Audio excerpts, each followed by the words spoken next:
So Microsoft has kind of changed what they're doing with the Xbox One, but can we expect them to keep those changes from here on out? This is Indie Spotlight.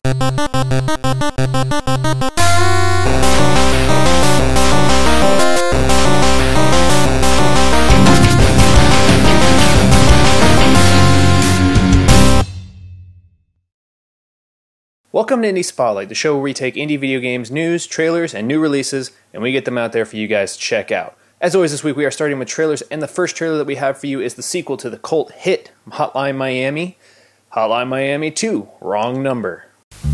We're sorry, you have reached a number that has been disconnected or is no longer in service. We're sorry, you have reached a number that has been disconnected or is no longer in service. We're sorry. Obviously, this trailer is nothing more than a teaser, and it just keeps saying, sorry, you have the wrong number over and over again. But I have not had a chance to play Hotline Miami. I have a copy of it, and I just haven't gotten around to it yet. But from what I've seen, it looks like an amazing game, and I'm extremely excited to see what the response to this one is. The second trailer that we have for you this week is Mobius.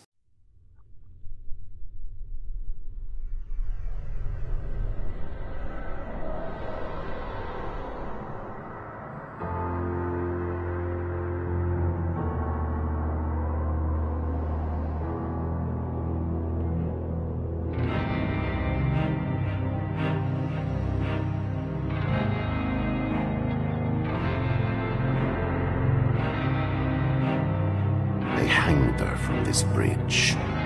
What interest does the United States have in my wife's murder? We're not looking for her killer, only the facts of her life.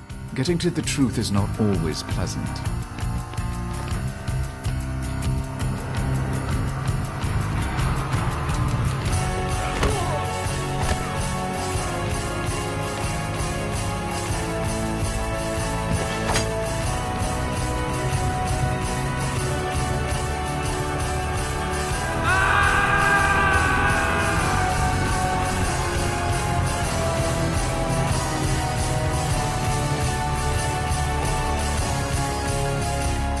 So as you can see from the Mobius trailer, it looks like it's going to be some kind of point and click maybe, but some kind of a detective style game. And I love anything detective. I've explained that before.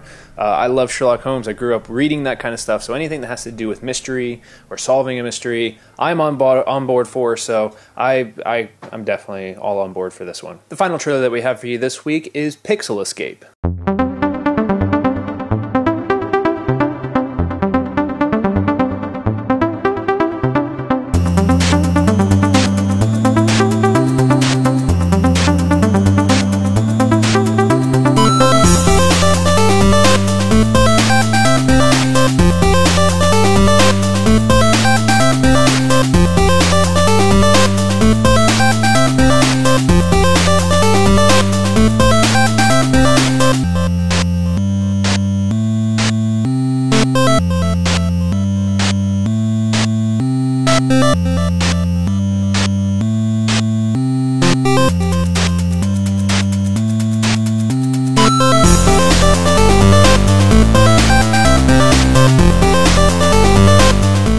You know, at first when I was watching the trailer, I was like, oh, another pixel game. You know, I love these things, but there's so many of them now.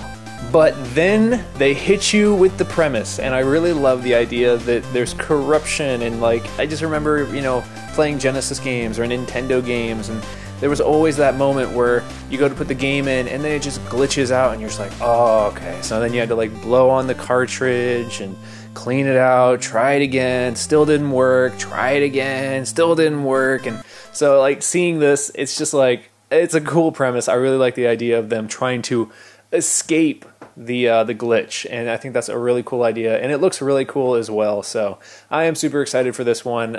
Surprisingly pleasant. It was a pleasant surprise for this one. All right, first bit of news that we have for you this week is that there's a new Humble Indie Bundle for Android. This is their 6th one, and this time let's take a look at some of the games we've got here. We've got Frozen Synapse, Aquaria, Oregon Trail. So there's some pretty cool games on there. Oregon Trail especially is a really bizarre title, but anyway, so you can head on over there and you can purchase the new Android Bundle 6. As of the release of this video, there should be about 7 days left on it. So as we all know, the big news that came last week was that Microsoft pulled a complete 180 on the Xbox One. They are now saying that they have taken out all of the DRM stuff that we were worried about. You can no longer have to be connected to the internet. Basically, you have to connect to the internet the first time, get a patch that will essentially just take that whole connectivity thing out completely. You never have to connect to the internet again. They've also said that you can now sell your games and do everything you want to with your games as always. You're no longer just buying a license. But with this, obviously, there comes some cons to it. Obviously, if you want to play your game, you're going to have the disc in the disc tray, which, I mean, who cares? But I know there's some people that are just like, oh, I don't want to get up. I know I'm guilty of it too. I don't want to get up and open the disk drive and go get a different game. It's just, we're lazy like that. They're also taking away the family plan where you were able to share your games with 10 people. People are complaining about that one, but it's obvious that, I mean, they had to kind of take that away, I think, mainly because it seemed like people were going to exploit it anyway.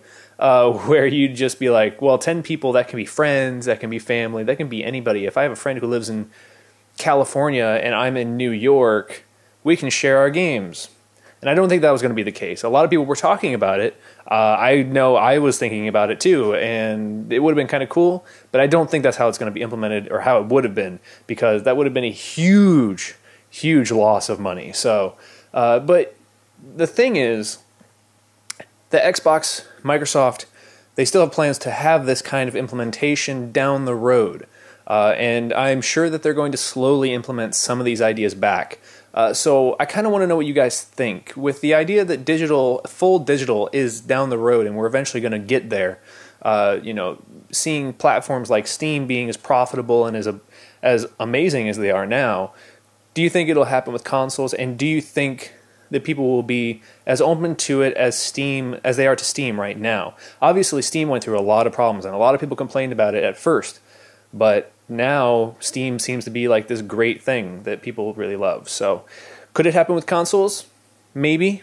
We'd like to know what you think. So obviously, we all know about the great controversy with the game called The War Z. With it being very close to DayZ, and then all the problems with the developers not giving back their money if people wanted a refund, and all this stuff. Well, now, The War Z is no longer called The War Z. It is now called Infestation Survivor Stories. I guess they wanted to change the brand, change the name, and make it something completely different. Who knows? Maybe they're just trying to change the name so people don't know it's the same game. It's all up in the air right now, but what do you guys think of this? If you've played War Z, has it gotten any better? Because I feel like we haven't heard anything from it, and a lot of people are now talking about that State of Decay game being pretty awesome. So yeah, let us know what you think if you've played it in the comments below. So with taking away the family plan with Microsoft, people were kind of upset, but now Steam might be coming in to do something where they might actually be doing a game sharing plan. The details are kind of scarce. Someone on NeoGAF kind of found the coding for this, so it may not even be implemented. But apparently it would allow people to be able to share their games, and the games would only be able to be played on one account at a time. So it could be very similar to what Microsoft was thinking to do with their family plans. So with Steam, I think it could be much more successful. Obviously, Steam is successful on its own, and PC players really love it. So it's very possible that this could be coming for Steam users, and I'm cool with that. I would love to be able to share my games and share games with other people, so I think it would be a lot of fun, and it really would make it easier for people to experience new games. So what do you guys think about this? Put your comments below. All right, new releases this week. We have Quadrupus Revenge. On a bit of a more serious note, this past week there was news about one of an ex-Rooster Teeth contributor. I'm sure a lot of people know him as Knuckles Dawson. His real name's David Dreger.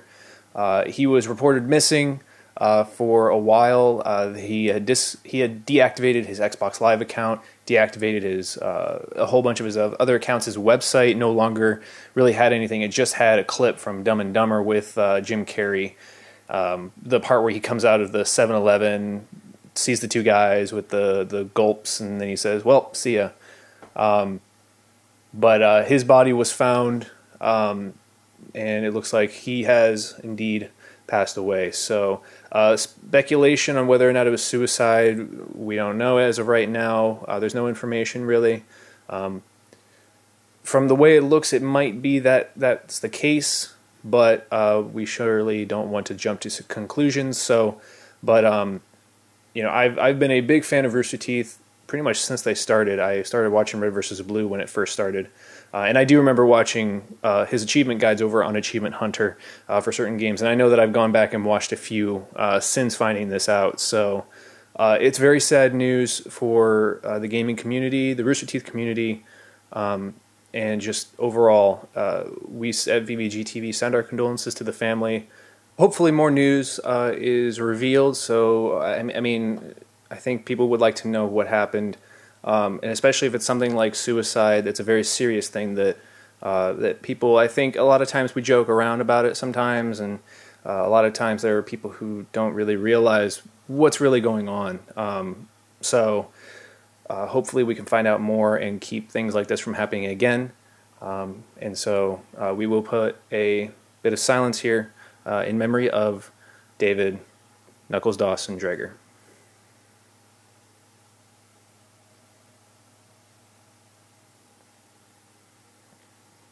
But as always, thank you for watching this episode of Indie Spotlight. If you have any news, trailers, or new releases you'd like to let us know about, you can hit me up at Twitter at twitter.com/Dazerin, Ryan at twitter.com/MasterBlood, or VBGTV at twitter.com/VBGTV. As always, I'm your host, Kyle Locke, and I will see you next week when we talk about more indie video game news, trailers, and new releases.